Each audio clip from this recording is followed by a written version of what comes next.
Good day, everyone. Muli, maghatid tayo ng salita ng Diyos bilang katugunan para doon sa pagiging buhay Kristiyano. Kasi mga kaibigan, mga kababayan, mga minamahal, mga palangga, talagang malapit nang dumating ang Panginoon. Ang mga tao na hindi pa Kristiyano ay natatali sila doon sa lahat ng mga klaseng bisyo. Hindi sila makalaya. Mahirapan talaga sila. Lalo na yung paglalasing, pambababae, mga bagay na bisyo na talagang napakahirap alisin. Paninigarilyo, mga bagay na sobrang masabi natin na para ka naging alipin sa mga gawain na ibig mong makalaya, ngunit hindi mo makayang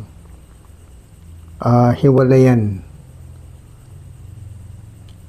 Kung saga ng iyo lang, hindi mo talaga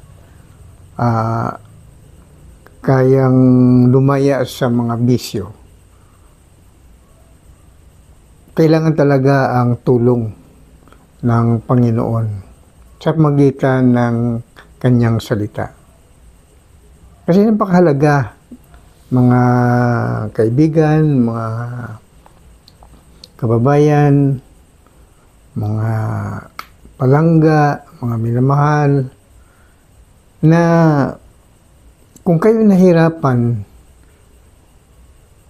na lumaya sa mga bisyo na nasa inyo ngayon, lalo na itong drug addiction, shabu, basta yung nagbibigay ng problema sa iyong sarili, nagbibigay ng problema sa pamilya. Kasi hindi mga Kristiyano At mga kaguluhan. Ang kalayaan po niyan, yung katotohanan ng salita ng Diyos. Sabi nga ng Panginoon Kristo na without me, you can do nothing. Ibig sabihin, si Kristo lamang ang makakatulong sa bawat nilalang na may mga problema doon sa kasalukuyan nilang mga pagkakabahala sa buhay, mga predicaments, mga stress, depression. Marami, no? Walang peace of mind. Magkaroon ng broken family. Hiwalayan. Ng pamilya, ng pag-aasawa, hiwalayan. Lahat na lang ng yung pang mga bagay na hindi mga ordinaryo. Na nagbibigay ng kalituhan sa iyong sarili, nagbibigay ng problema sa pamilya. Ang Diyos lamang ang tagapamagitan niyan sa magitan ng ating Panginoong Kristo. So, ang buhay Kristiyano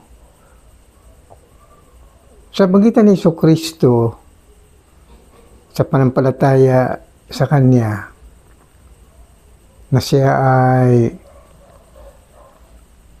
tanggapin mo siyang Panginoon tagapagligtas, naniwala ka na ang kanyang kamatayan sa krus ng Kalbaryo ay siyang kabayaran ng kasalanan ng buong sandaigdigan. At isa na tayo. Dahil makasalanan tayo Lahat ng mga tao makasalanan. Sinungaling ang tao pagkasabihin niya wala siyang kasalanan. So, hindi dapat ikahiya sa harapan ng Panginoon. Kahit sa ating kapwa, hindi tayo dapat mahiya na aminin natin na makasalanan tayo. Iyon ang nais ng Diyos eh. Pagpakumbaba yan eh.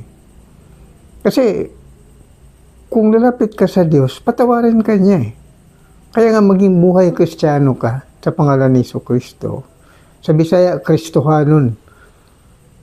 So, ang pagiging buhay Kristiyano, maraming dapat alisin na mga bagahe sa iyong pagkatao. Mga personal baggages. Yung nagbibigay ng kabigatan sa iyong sarili.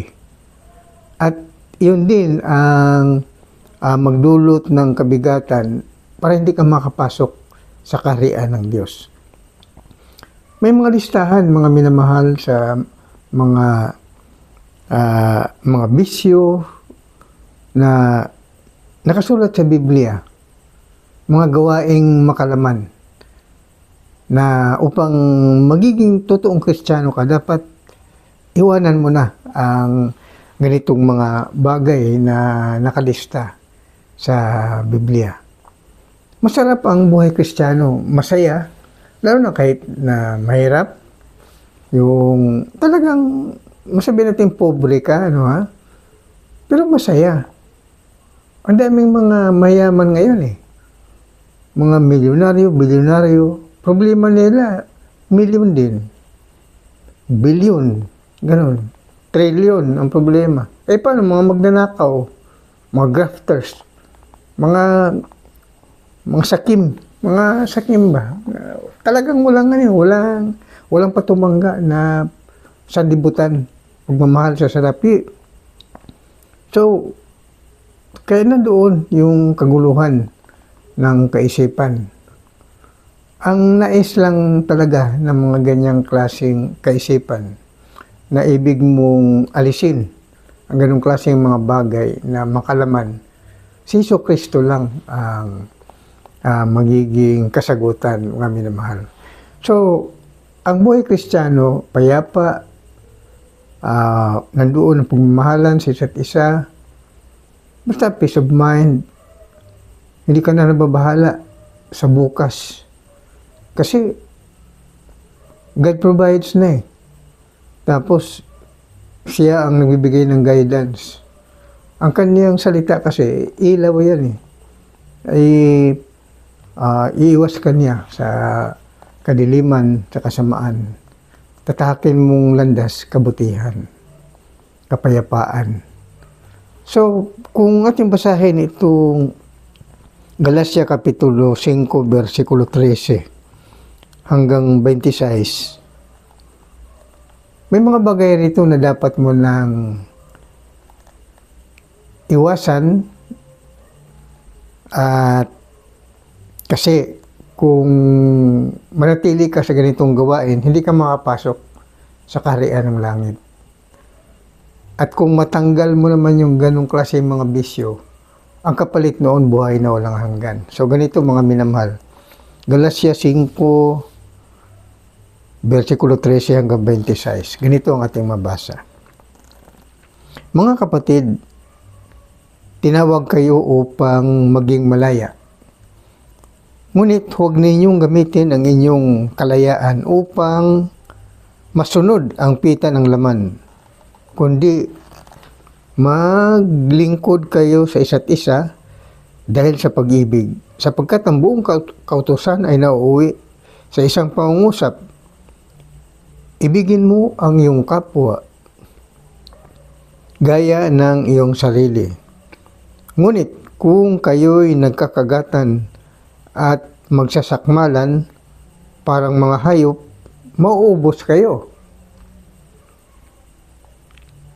Ito ang sinasabi ko sa inyo, ang Espiritu ang gawin ninyong patnubay sa inyong buhay at huwag ninyong susundin ang pita ng laman.